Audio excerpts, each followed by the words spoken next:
soberano, mi Salvador. Solo en Él yo confiaré, poderoso, mi Redentor. Toda mi vida entrego.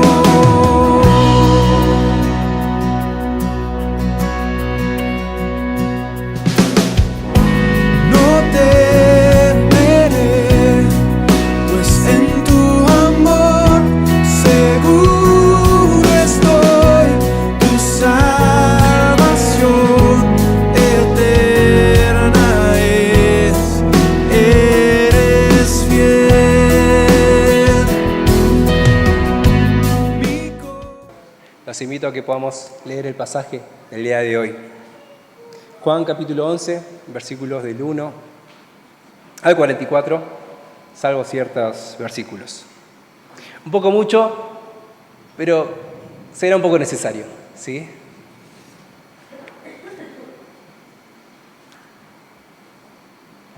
Comienzo.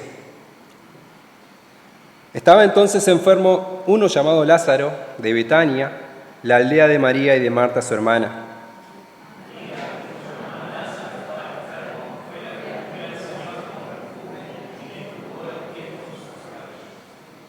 Enviaron pues las hermanas para decir a Jesús: Señor, he aquí el que amas está enfermo.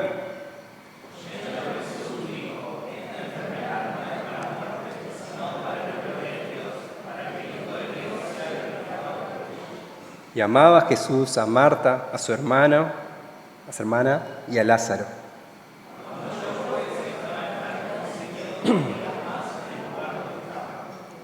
Luego, después de esto, dijo a los discípulos: Vamos a Judea otra vez.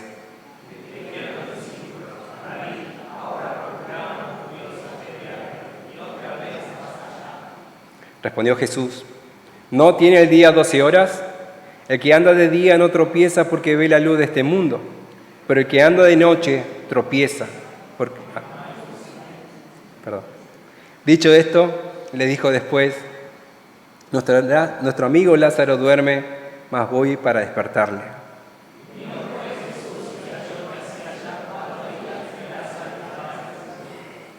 Betania estaba cerca de Jerusalén, como a 15 estadios.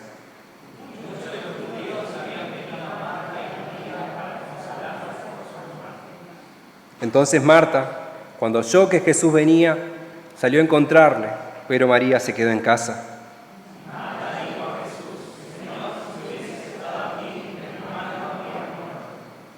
Mas también sé ahora que todo lo que pidas a Dios, Dios te lo dará. Marta le dijo: Yo sé que resucitará en la resurrección, en el día postrero.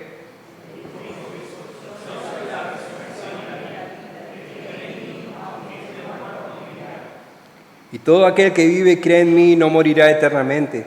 ¿Crees esto?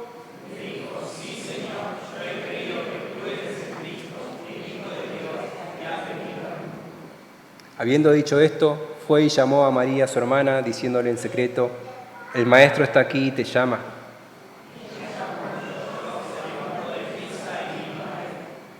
Jesús todavía no había entrado en la aldea, sino que estaba en el lugar donde Marta le había encontrado.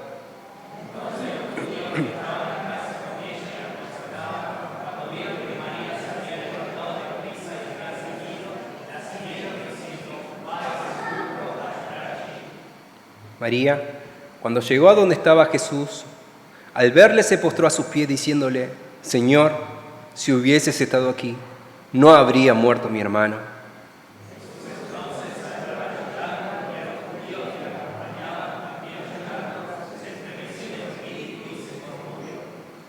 Y dijo: ¿Dónde le pusisteis? Le dijeron: Señor, ven y ve.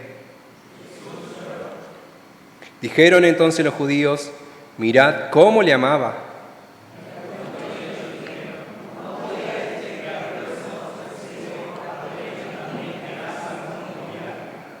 Jesús, profundamente conmovido otra vez, vino al sepulcro. Era una cueva y tenía una piedra puesta encima.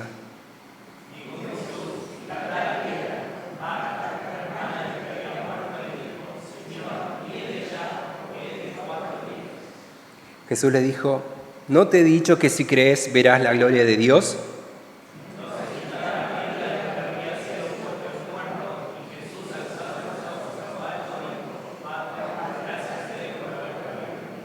Yo sabía que siempre me oyes, pero lo dije por causa de la multitud que está alrededor, para que crean que tú me has enviado.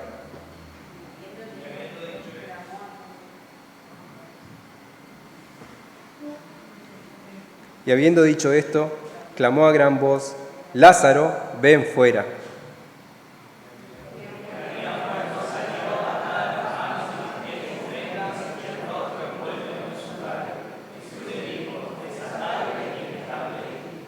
Amén. Oremos. Señor, te damos muchísimas gracias por este tiempo que nos permitís a todos nosotros poder meditar sobre los 7 yo soy de nuestro Señor Jesús en el Evangelio de Juan. Hoy nos toca tratar el yo soy la resurrección y la vida que declaró a sus discípulos, a María, Marta y también a toda la gente que no creía en Él. Señor, te pido en este momento que nos bendigas a todos nosotros a poder entender cuál es esta declaración del yo soy la resurrección y la vida. Guíanos con tu Espíritu Santo para que no solamente hables a nuestros oídos, sino a nuestro corazón. Pedimos todo esto en el nombre de nuestro Señor Jesucristo. Amén. Como dije, el título de este mensaje es Yo soy la resurrección y la vida.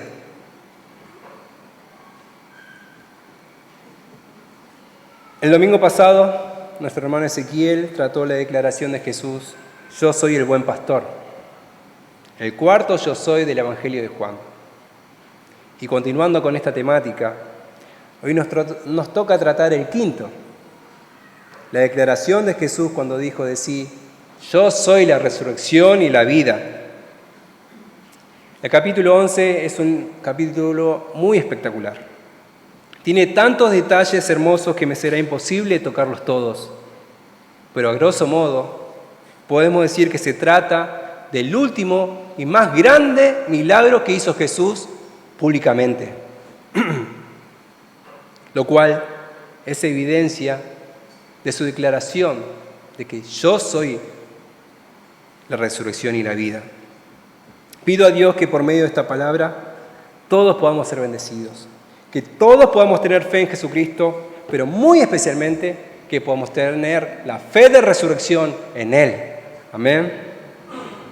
Primera parte, para la gloria de Dios.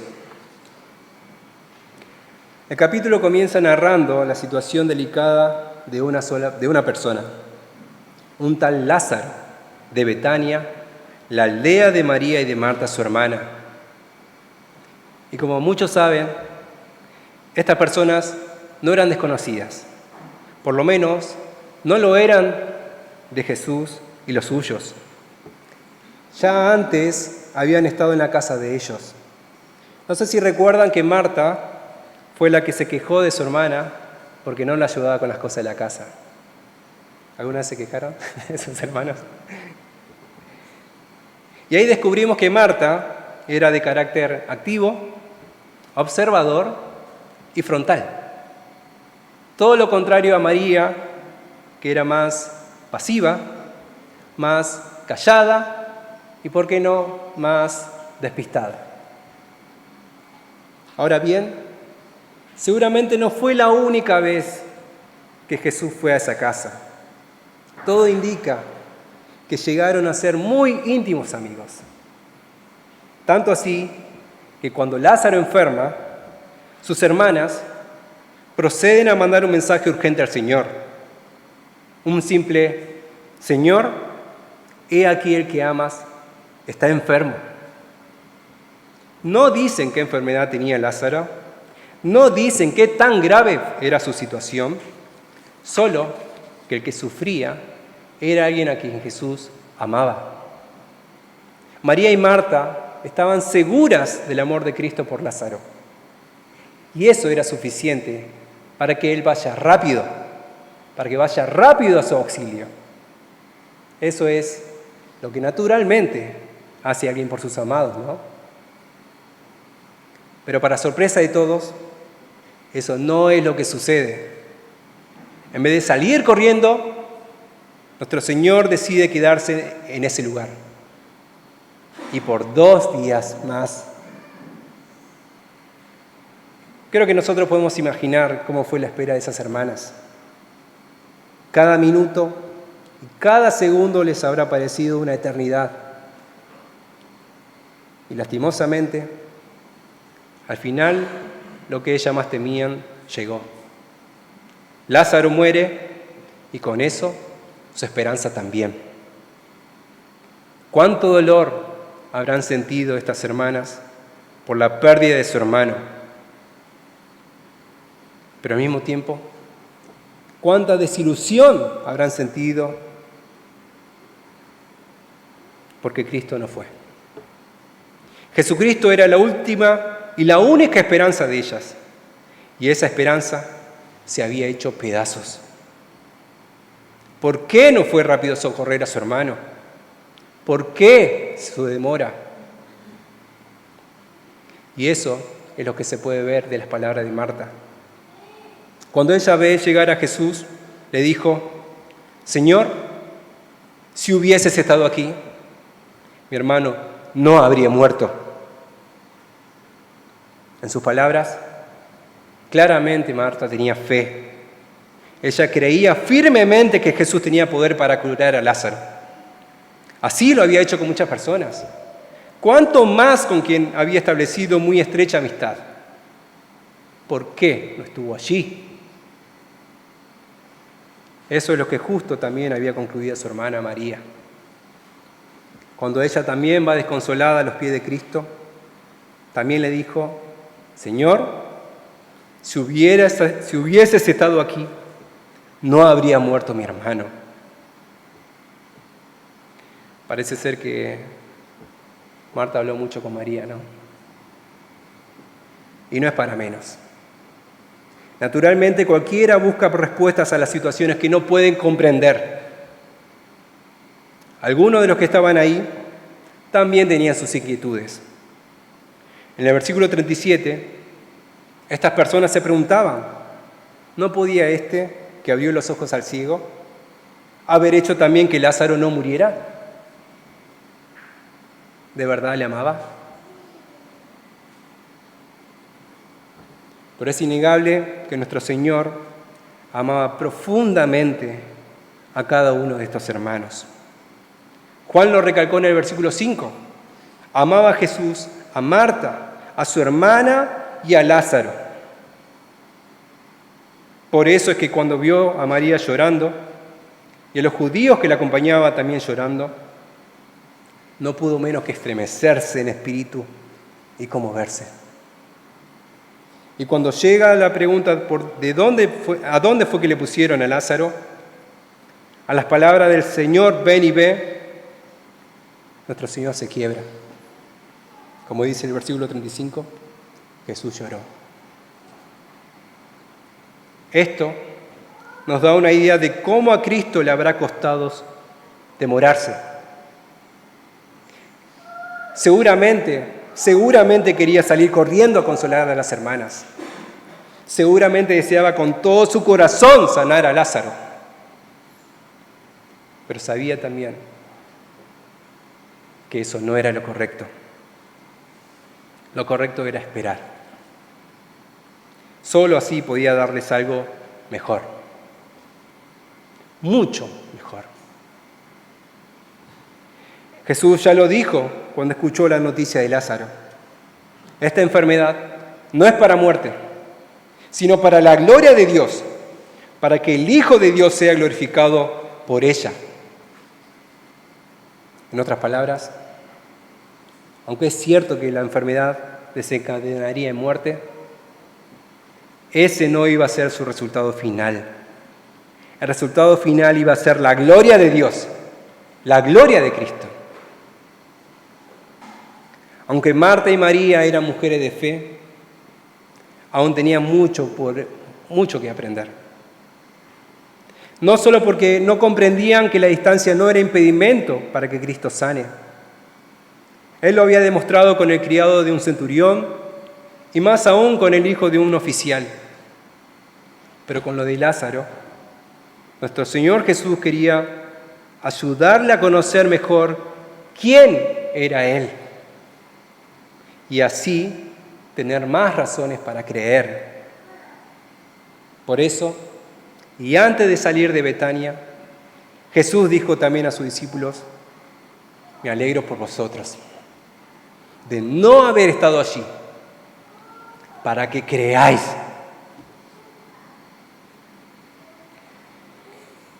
Desafortunadamente, ningún ser humano está exento de situaciones dolorosas, sobre todo de aquellos daños que sabemos que son irreparables. Puede ser la pérdida de la infancia por un evento traumático, puede ser la pérdida de una capacidad física que se tuvo en un momento, puede ser la pérdida de chance de ser papás, o por qué no también la pérdida de un ser muy amado. Lamentablemente nosotros los cristianos no escapamos a esta regla. Aunque creamos que Dios puede tener el peligro irreversible y estemos orando arduamente para que eso no ocurra, muchas veces igual termina ocurriendo. Muchas veces llega lo que menos deseamos. ¿No ocurrió esto con Lázaro, María y Marta? ¿No te ocurrió alguna vez? En esos momentos surge la pregunta natural de ¿por qué? ¿Por qué, Señor, permitiste que lo peor ocurra? ¿Por qué no hiciste nada? Si hubieras hecho algo, las cosas habrían sido muy distintas. Si hubieras hecho algo, las cosas serían mucho mejor. Creo que todos alguna vez nos hicimos estas preguntas y dijimos estas palabras. O quizás nos las estamos siguiendo haciendo en el presente. Ante estos pensamientos, nuestro Señor nos trae esta palabra. Porque en primer lugar, Él quiere decirnos que no es ajeno a nuestros sentimientos. Él nos ama. Nos ama tanto que nos escatimonia a su propio Hijo para dárnoslo todo. Y por eso mismo, lo que nos llega a doler, a Él también le duele. Él se duele con nosotros. Pero sabe que a veces tiene que dejarnos pasar por momentos dolorosos, porque sólo así será posible que ocurra lo mejor.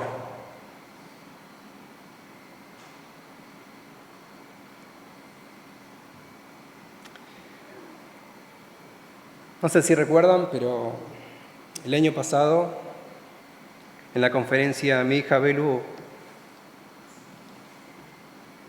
se abrió la cabeza, ¿no?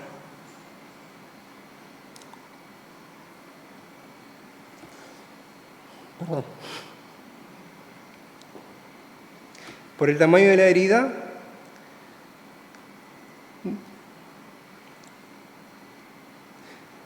sí o sí teníamos que llevarla al hospital para que la cosan.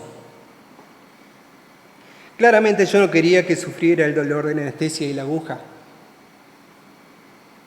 Pero yo sabía también que si no se trataba, su situación no iba a mejorar.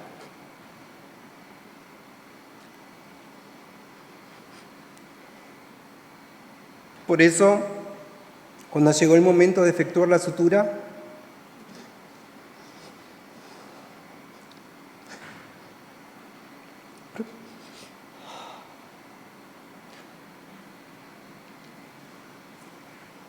procedí a sujetar su cabeza con fuerza. Aun cuando ella estaba llorando de dolor. Gracias. No puedo explicar el dolor que sentí al ver sufrir a mi pequeña. Y creo que a todos los padres, a todos ustedes como padres, les habrá pasado lo mismo en algún momento. Pero si esto pasa a nosotros como padres humanos, ¿cuánto más nuestro Padre Celestial? ¿Cuánto más le dolerá a Él lo que nos duele a nosotros? Pero como dije, a veces debe dejarnos pasar por momentos así. Aunque le duele en el alma hacerlo, Él sabe que eso es lo mejor para nosotros. Un pastor sabiamente dijo: alabado sea Dios cuando nos da lo que pedimos, pero más alabado sea Dios cuando no nos da lo que pedimos. Por eso, lo segundo que nos quiere enseñar Dios con esta palabra es que podamos hacernos una pregunta, que podamos atrevernos a hacernos una pregunta importante. ¿Cómo Dios puede manifestar su gloria en esta situación? ¿Cómo Cristo puede ser glorificado en mi dolor? Sinceramente, la pregunta no es nada fácil de hacerla, pero es lo que comenzará a cambiar nuestro panorama. En otras palabras, nuestro Señor nos insta a que tengamos fe, a que confiemos en que todo lo que vivimos tiene un propósito glorioso. Aunque no parezca que algo bueno pueda salir de todo eso, Él nos llama a que confiemos en Él y que a su tiempo Él mostrará su gloria en nosotros. Amén. En el caso de Lázaro, nuestro Señor tenía algo bien definido. Por eso, ni bien llega el momento adecuado, y sin importar el peligro que le advierte a sus discípulos, Él decide ir a Betania. Impulsado por su amor, lo dijo: ¿no tiene el día 12 horas? El que anda de día no tropieza, porque ve la luz de este mundo, pero el que anda de noche tropieza, porque no hay luz en él. Dicho esto, les dijo después: nuestro amigo Lázaro duerme, mas voy para despertarle. Segunda parte, la resurrección y la vida. Cuando Jesús llega por fin a Betania, el versículo 17 señala que Lázaro no solo estaba muerto, sino que llevaba ya 4 días en el sepulcro. Esto que parece un dato menor, era en realidad un detalle crucial para los que estaban ahí. Por una tradición rabínica, se creía que el alma del difunto se encontraba por 3 días alrededor del cuerpo, con la esperanza de volver. Pero si el rostro del cadáver cambiaba por la descomposición, el alma entendía que ya no podía regresar, y así lo abandonaba definitivamente, ni bien iniciada el 4.º día. Si la permanencia de Lázaro en la tumba era ya de 4 días, entonces estamos hablando de que su muerte era irreversible. En ese contexto tan desolador, lo primero que Cristo dijo a Marta fue: tu hermano sanará. Si nos dicen eso a nosotros, creo que nos sorprenderíamos mucho, ¿no? Pero no ocurre lo mismo con esa mujer. Y eso porque ella lo entendió como el consuelo que se solían dar entre los judíos. Claramente la gran mayoría entendía que al final de los tiempos iba a haber una resurrección de los muertos y que esa vida iba a ser mucho mejor de lo ya vivido. Eso lo dice reiteradas veces el Antiguo Testamento. Y eso es lo que ella creía también. Por eso le responde al Señor: yo sé que resucitará en la resurrección, en el día postrero. Marta sabía que algún día en el futuro cuando todos los muertos resuciten, su hermano también lo iba a hacer. Lázaro iba a resucitar. Pero había algo también que Marta no estaba captando.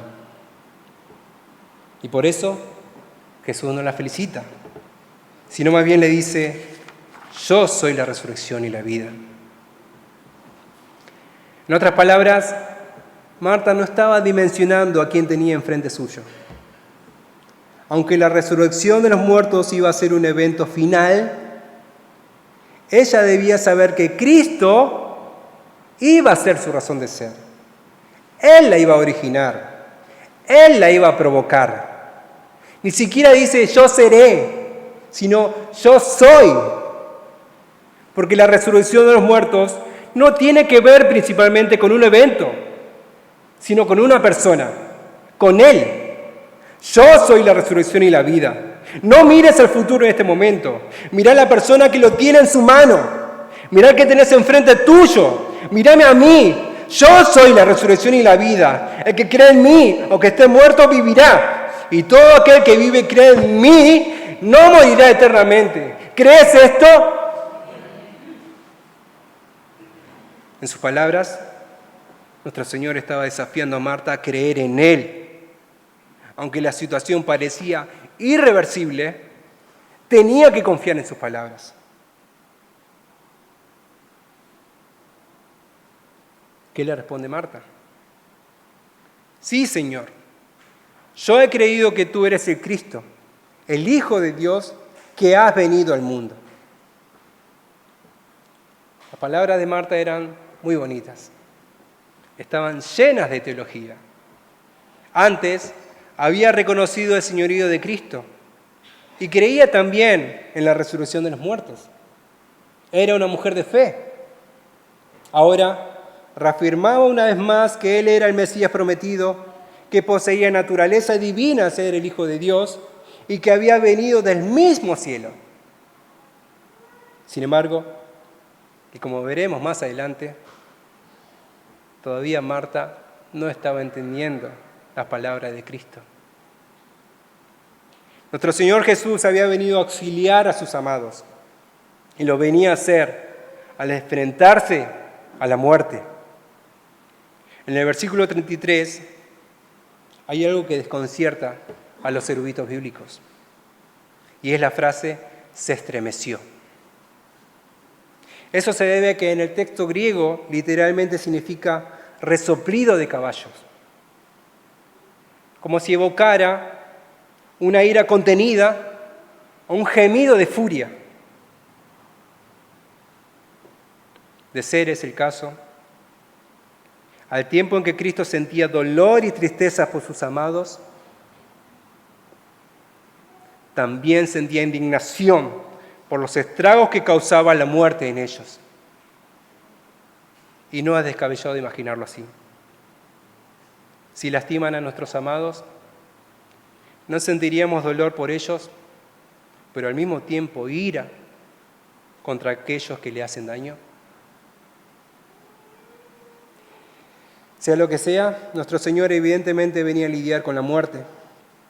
Y por tal razón, una vez que llega al sepulcro, procede a dar una orden más que escandalosa.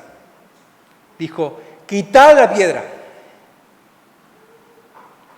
Humanamente hablando, eso era una locura. ¿Cómo Jesús pretendía pedir eso cuando el cadáver estaba en el clímax de su descomposición?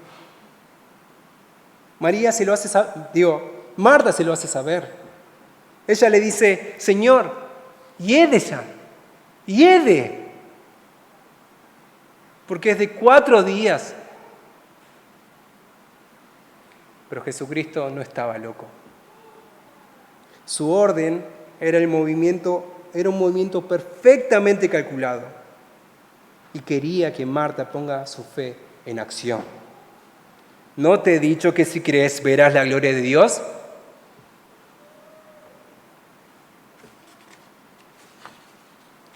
Ante la orden firme de Cristo, se quita la piedra.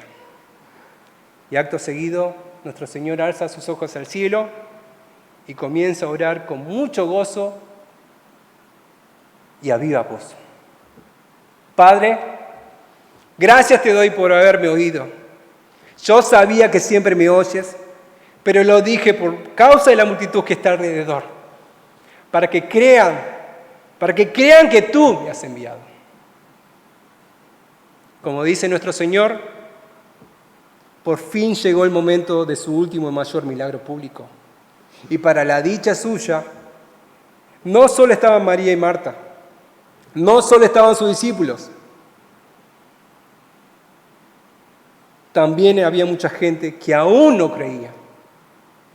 Si había alguna duda de las resurrecciones que Cristo ya hizo antes, todos estaban a punto de experimentar, de ver con sus propios ojos el milagro más indiscutible que podía hacer Cristo.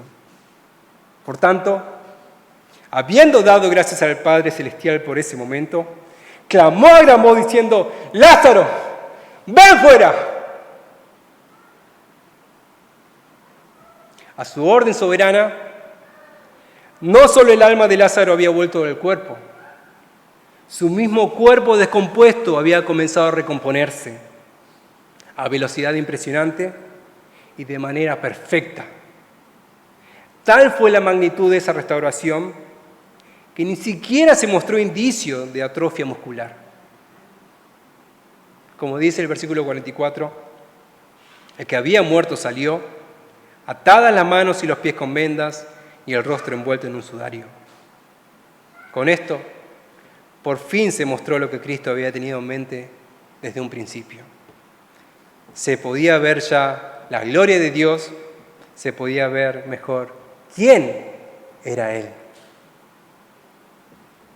Con esto, reafirmamos lo que dijimos en la primera parte, que Dios no solamente actúa en las cosas, en las situaciones difíciles de la vida, sino en las imposibles, aun cuando nosotros lo consideremos irreversibles. ¿Crees esto? Pero nos está pidiendo también a que pongamos en práctica esa fe. Y eso a través de quitar la piedra. Es decir, a que seamos obedientes de su dirección, que seamos hacedores de sus palabras, por más que eso parezca una locura. De lo contrario, difícilmente podremos ver su gloria. Pero más allá de eso, hay algo que no podemos dejar pasar. Y es el hecho de que Lázaro volvió a morir. Aunque es cierto que Cristo lo resucitó, también es cierto es que volvió a morir. Entonces surge la pregunta importante. ¿Podemos seguir entonces diciendo que la gloria de Dios se manifestó ahí? ¿Podemos seguir diciendo que la gloria de Cristo estuvo allí? Esas son muy buenas preguntas. A la verdad, nuestro Señor Jesús sabía perfectamente que Lázaro iba a morir otra vez. Y por eso Él mismo tuvo que morir en la cruz para luego resucitar. Porque esa iba a ser la prueba más contundente de su victoria sobre la muerte. Pero en Lázaro, nuestro Señor quería mostrarnos un reflejo de lo que va a suceder al final de los tiempos. Un pequeño destello. Y es que la muerte no tiene ningún poder ante su voz. Y eso debe ser una gran noticia para la humanidad. Porque el miedo fundamental del hombre siempre fue la muerte. Según la Biblia, la muerte siempre fue el mayor enemigo del hombre y hasta ahora no tuvo derrotas. Muchas veces se intentó detener el paso de la muerte. No hay más casos... Muchas veces se intentó detener el paso de la muerte. Pero a día de hoy, la muerte sigue cobrándose vidas y cada vez con más fuerza. ¿No hay más casos de cáncer últimamente? ¿No hay cada vez más casos de otras enfermedades mortales en la gente? Pero más allá de que no se muera por esas enfermedades, lo cierto es que todas las personas van a morir.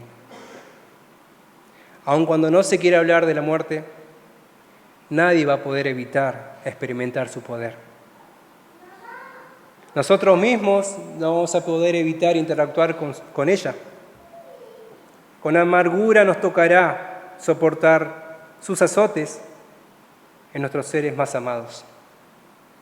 Y algún día todos nosotros lo experimentaremos en nuestra carne. Sí, todos nosotros algún día vamos a morir. Aunque pueda parecer lejano, todos vamos a cruzar ese puente. Pero nosotros los cristianos no tenemos por qué temerle.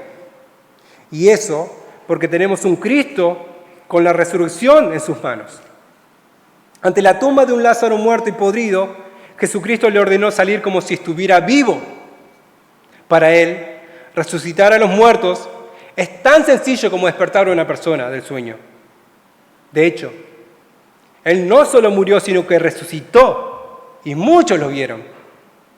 Y todo, porque Él es la resurrección y la vida. El que cree en Él, aunque esté muerto, vivirá. Y todo aquel que vive y cree en Él no morirá eternamente. ¿Crees esto? Si lo crees, Él te guardará. Si lo crees, Él te llevará a la ciudad celestial. Y lo hará de una forma tan increíble que hasta la última gota de tu lágrima, Él la va a secar. Porque ni siquiera la muerte nos podrá separar del amor de Dios que es en Cristo Jesús. Pero también esto es algo que debe persuadir a aquellos que todavía no entregaron su vida a Cristo. A la verdad, no solo los que creen en Jesús resucitarán. Toda persona, independientemente de su creencia, va a resucitar de los muertos. Pero algunos para la vida y otros para la muerte. Jesús lo dijo en otra oportunidad: no os maravilléis de esto, porque vendrá hora cuando todos los que están en los sepulcros oirán su voz. Y los que hicieron lo bueno saldrán a resurrección de vida, mas los que hicieron lo malo a resurrección de condenación. Pero en este momento, Cristo te está invitando a que te refugies en Él, a que creas en Él, a que entregues tu vida en sus manos. Lázaro es la prueba refutable de que Él no miente, y muchísimos fueron los testigos de ese escenario. Por eso, Jesucristo te llama también a vos diciéndote: yo soy la resurrección y la vida. El que cree en mí, aunque esté muerto, vivirá. Y todo aquel que vive y cree en mí no morirá eternamente. ¿Crees esto?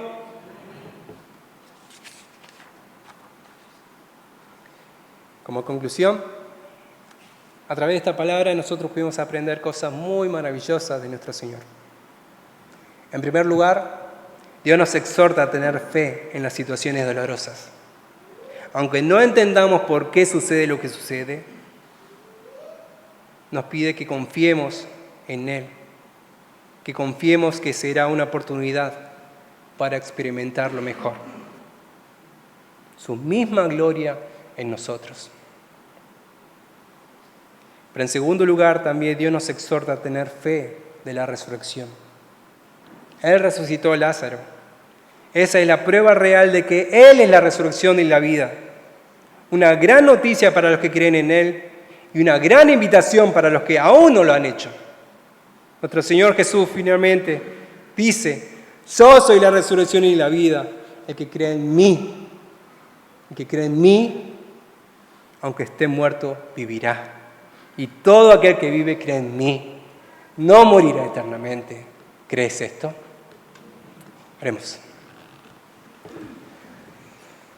Señor, te damos muchísimas gracias por esta palabra tan hermosa, tan esperanzadora. tan exhortadora, tan desafiante, que nos lleva a cada uno de nosotros a poder mirar con otros ojos nuestra vida. Señor, gracias porque aún en las situaciones dolorosas, vos estás presente y tenés siempre un plan entre manos. Sos tan grande, Señor, que incluso el peor dolor puede convertirse en la mayor bendición. Algo que el mundo no puede entender, pero que por tu gracia muchos hemos experimentado.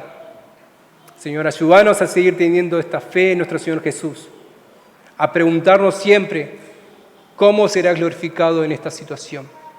Y de esa manera, ser obedientes a tu palabra, esperando con esperanza, esperando con expectativa, que a sus tiempos te revelarás ante nosotros.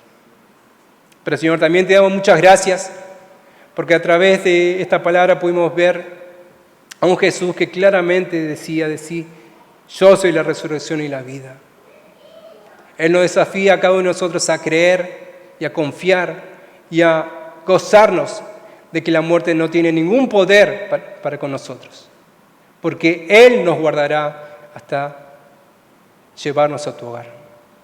Señor, te pido también que muchos aquellos que también no creen en Jesús también puedan ser exhortados por esta palabra, a que vean en Cristo que Él es la resurrección y la vida, a que crean en Él para no morir eternamente, sino vivir con Él por la eternidad. Gracias, Señor, por esta palabra, por esta declaración de Jesús: yo soy la resurrección y la vida, que nos invita a cada uno de nosotros a creer. Queremos creer, Señor Jesús. Gracias, Señor, por esta palabra. Pedimos todo esto en nombre de nuestro Señor Jesús. Amén.